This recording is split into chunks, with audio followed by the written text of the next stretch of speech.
So 60 Minutes Australia did a Zelensky interview. I'm not actually expecting to see anything different, but maybe there's something to glean from there. So let's watch the propaganda piece. Shows us this horrible building. Volodymyr Zelensky. His transformation from former actor and comedian to hero of the free world is inspirational.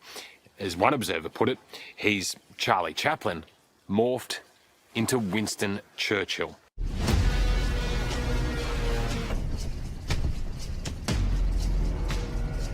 The road to Kyiv is not a simple one. Bridges blown apart, never-ending roadblocks, and so much devastation. This is very clearly a war zone. That is why we're here, to meet the man credited with inspiring Ukraine's remarkable resistance. President Volodymyr Zelensky, the most admired leader in the world right now. Hello, Mr. President. Nice to meet you. It's great to meet you. Right, Thank you for inviting us in here. Thank you for coming. Unlike the typical politician in suit and tie, President Zelensky has made his army's green fatigues his signature outfit. And his famous sense of humour was also quickly on show for us. 60 minutes. 60 Minutes Australia, yes. So my question is not clever. How long it will But that's where the laughs end.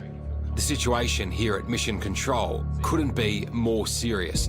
The hallways blacked out since the war began to avoid becoming a target for Russian bombs. You feel like the danger of air raids is still real with the lights blacked out? Of course. Yeah. Of course it can be, yes, because you know who are our neighbors. Nobody knows what will be today or tomorrow. Yeah. And even in an hour. President Zelensky lives in this makeshift bunker. In fact, this has been his home since the war began. Putin thought he'd win here in 3 days, but it's 9 weeks later and you're still going strong. Thank you so much. It's our people. I think it means that the main thing is the unity of our people. Yeah. Unity and our soldiers. So our little Napoleon here is walking and talking in English. So we're going to have a body language barrier in that. It's a second language. So you're going to have to dismiss some of the brain search because it's looking for the language that is not native to his tongue. Thank you. Thank you so much. Make yourself comfortable. This is a man whose blood is blue and yellow. How proud are you of your country right now? For you, your country is the best. For me, my country is the best. I'm proud of Ukraine and Ukrainians because Ukraine without Ukrainians, it's another country.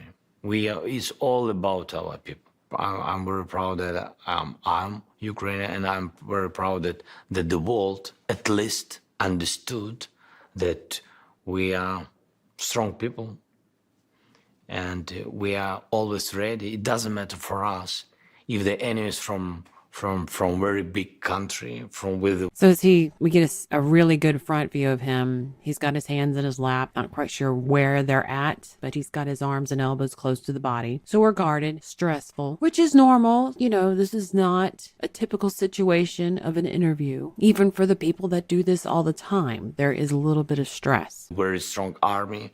If they will come, any time will come to our country, we'll be ready. But being the proud Ukrainian who boldly stood up to a belligerent Russia has come at a price. Mr. President, you are target number one for Russia. You know. So we do see increased stress now that we get to see the hands. They're doing stress pressure. It's distracting the mind, distracting himself from the stress. Constantly putting that pressure on. It's pretty much the same as petting, whereas petting is a nice touch. Pain application pretty much goes more towards the mentality of someone. Makes you think kind of sadist. They enjoy pain. Reports suggest there have been 10 foiled assassination attempts on you.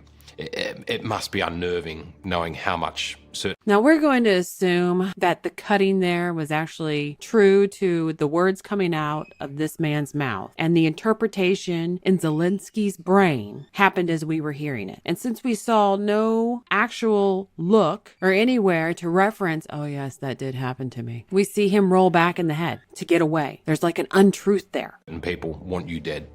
Це не так багато, 10, виходить, це 10 людей хочуть. When speaking on serious matters, the president slips into his native tongue. Я думаю, що у президента Well, that's 10 assassination attempts. Means that there's only 10 people willingly to... This is actually so nice, the fact that he went to his native tongue, because we don't have to sit there and filter through what his brain is trying to search for the English word. And how convenient. There's no reference to any imagery of assassination attempt. There's only construction coming in, which, considering the language that's coming with it, not the Ukraine language, just the words that he's using, you would expect to see some actual imagery from the brain. Like, oh yes. Not construction. Fighting a war is a world away from Volodymyr Zelensky's former life. Здрасте. Василий Петрович Голобородько? Да. Доброе утро, господин президент. Long before his presidency, he was a household name in Ukraine as an actor and comedian. This kind of repertoire is hardly the usual path to the top office. But it was his starring role in the satire series called Servant of the People that really struck a chord. In it, Zelensky played a teacher whose rant about government corruption went viral and saw him end up being elected as president. Life imitated art when the then 41-year-old decided to run for the top job, promising to stamp out corruption. He even called his party the Servant of the People Party. But when you first decided, okay, maybe I can be president, was there part of you that thought, we'll try this for a bit of fun? Or from the outset, you thought, no, I must change this country? Я ніколи не жартував з цим. Well, I never made it like a joke, but I actually didn't want to have to become a president. That was not my dream.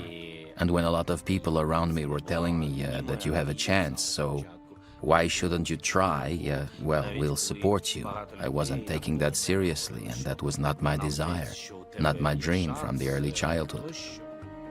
You know, as I'm sitting there watching this, it's one of the things that when you bring in a question loaded to elicit emotion from the other side, you expect the other side to have some kind of emotional memory, emotional something. How do I feel about this? To not see any emotion is very alarming. You're dealing with someone that you really should be terrified of if they have any power over you. If I was watching this person as someone I was going to be having conversations with, things of that nature, to see none of that in anything, I would start to think lack of empathy. His 2019 political campaign was completely unorthodox. Instead of holding babies and attending rallies, he chose to take a comedy show on tour. And then, in a brilliant marketing maneuver, just days before the election, the third series of The Servant of the People started on Netflix in Ukraine.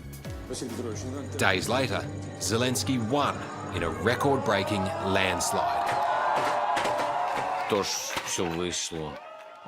So it all happened, like at a certain moment, and you feel that you want to change the state, want to change something for the better. And now I see why this particular interview is banned in certain countries. Because your brain's awake enough to see that, oh my God, this is the programming. We were here on Tuesday.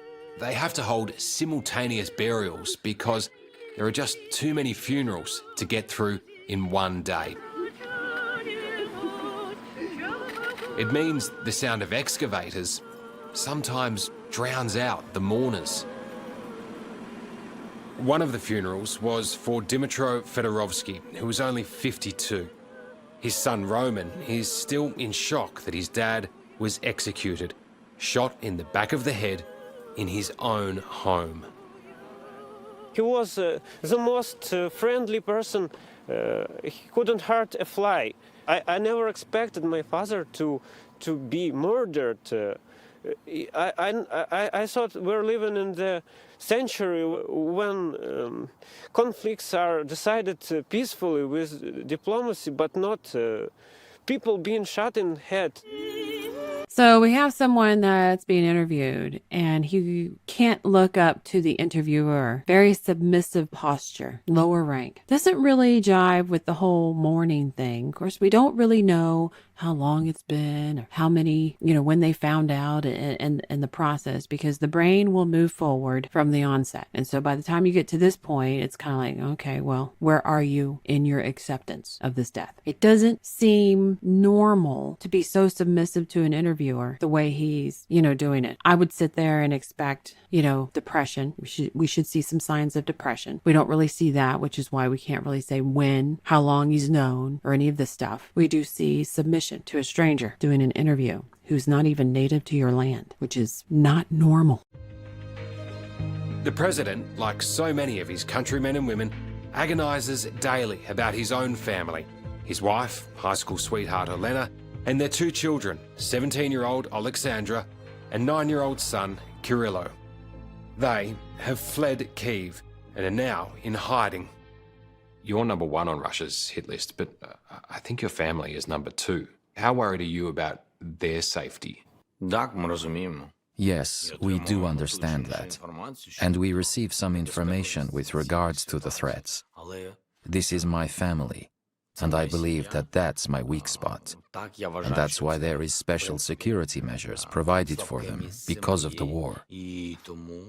And so, For the first time, we see some emotion, but we don't see it till the end. And he hastens it to himself. The first real time going to the emotion on this subject is when he speaks of himself as about it being his weakness. Well, there's our interview on our little Napoleon. If you like it, please share and subscribe. Thanks for watching.